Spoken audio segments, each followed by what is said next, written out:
I'm William Fichtner. I play Master Sergeant Sandman in the new game Call of Duty Modern Warfare 3. With the video game, with this game, Call of Duty Modern Warfare 3, each time we come into the studio, I see clips of the scenes that we're going to work on and different places where the game is taking you that day. I would put Call of Duty Modern Warfare 3 at a different place because I think the story is more grounded than other things I've worked on. I feel like it's the characters, or some of the characters were in previous games. They have a history. As soon as you start adding levels of history, then you're creating your own world, and it really has its own world. But I'll tell you, before I started shooting this 2 weeks ago, before we started recording, I had lunch with a good friend of mine, a big auto race buddy of mine. We go to see a lot of races together, and he said, "So where are you going?" I said, I got to take off. I'm going to, do the voice on this game. He said, "What's the game?" I told him, I said, "Call of Duty Modern Warfare 3. And I said, "Do you know it?" And he goes, "Do I know it?" "Yeah." And he started naming characters and was completely familiar with the first two. I mean, really deeply. And said he couldn't wait for this one. As soon as you see a clip of Call of Duty Modern Warfare 3, as soon as you see a clip of it, you see the intensity of what is happening. It's not just what's happening between men. You might be on a helicopter. You might be flying into a zone where all hell is breaking loose. And there are other people that are counting on you, and they're calling back to you. And there's so much happening that, there's a level of concentration to make sure that, what you're saying is gonna be heard. And that sometimes requires a solid voice that can really cut through it all. Well, the story really comes out of so much of what happened before this, in the game before, in the Call of Duty Modern Warfare 2. So much happens in that game that really is the beginning of what is happening in this game. I'm much more concerned about what's happening in the moments and how do we make the moments true, because the folks that are putting this game together do this better than anybody. And, that's why Call of Duty Modern Warfare 3 is going to really, be unbelievable. Our good man Keith will be in that booth and he'll say to me, "You're running right now. You just stopped. You're out of breath. You got to take a moment. You got to settle down." It's things like that the physicality, it's little things like that make all the difference in the world. I mean, just imagine a guy running in a scene and the voice coming out and he's not running. I mean, you hear that. But if he's running and all of a sudden his breath goes, "Come on, we got to go." I mean, taking one breath like that, like that's the moment. That's, all of a sudden you're not in a game. You're somebody's really running. You're hearing it. You're experiencing that. And we try to get that as much as throughout every moment of the game. It seemed like it was the same for so many years, decades, certainly when I began working in film. And it's different now in the last 10 years.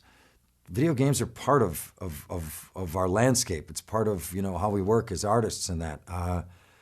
This in particular, like I say, has been it's been a great experience and something that I've really, really enjoyed working on. And, I love it. Call of Duty Modern Warfare 3. If it's that one, yeah, I'm in. Currently en route to objective ice pick. You got something higher priority? Roger, Overlord. We'll get it done. Granite team is going after the daughter. We're going to watch their backs. Bird is down. Bird is down. Just get us as close to the roof as you can. Go, go. Head for the roof. We need to get to the roof. Come on. Overlord, we have Russian tanks firing on Granite's position. Requesting fire mission. Route to objective ice pick. You got something higher priority?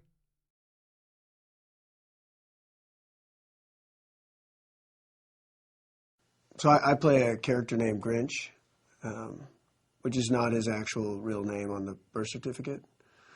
I went to a high school with a guy named Grinch, and I think that might have been actually his real name. But this is a code name, because he's a Delta Force guy, so it means he's, the best of the best.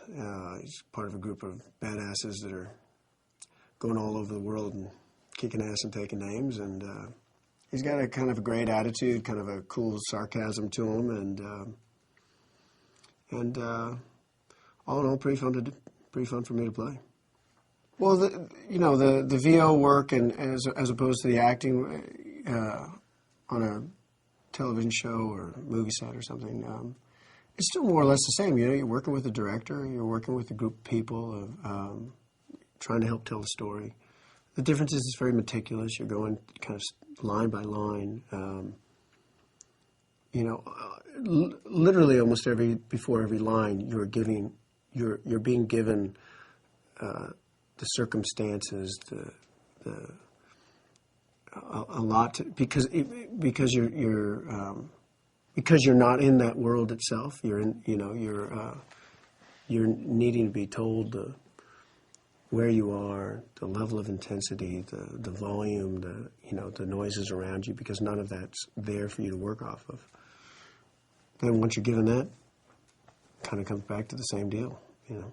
The cool thing about when I first came in here, when talking to the guys about the world they were trying to create, was the truthfulness of the world, which was kind of great to see. So it was very refreshing to kind of see how much attention was being paid to try to get that real military sound, real just straightforward, and just trusting it. And I mean, I think the people who put these games together are so aware that the game itself is so visually stunning and intense and dramatic that they don't need to put so much on the performances. That was kind of cool. I am not that familiar with video games. I don't play a lot of video games. It's good news, bad news, really. Because when I do play them,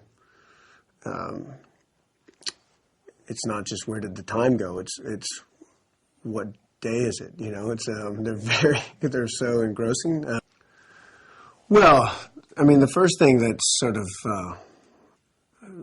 immediately impressive is the guys kind of show me, the things I'm involved in. It's visually stunning and so engrossing. You know, the way you're kind of put in this position of going through it first person, and the underwater. These images I saw of these these guys underwater going through the Holland Tunnel. I don't know what you guys are. I mean, it was unbelievable. It's kind of fun being part of a video game. And I think it says a lot about the video games that they're reaching out to the level of talent that you see, and certainly in this game. I mean, Idris and Fichtner. I mean, those guys are amazing. They're unbelievable talents. I assume, like me, they're interested and they're intrigued, and it provides a challenge. It provides a way to reach an audience and a group of people that. And I think, in the end of the day, it's just kind of fun, you know. Not a good day to be Delta. Not a good day to be Delta. Hook up! What the hell? What the hell? Maybe even darker one. What the hell? Nice. Cool. I don't see anything moving down there. Hostiles on the roof! Good, maybe just tie one together. Hostiles on the roof! Awesome. Raj! All right, Claire, move! Moving! That's awesome. Contact, second floor! Yes. Berlin's getting ripped apart down there.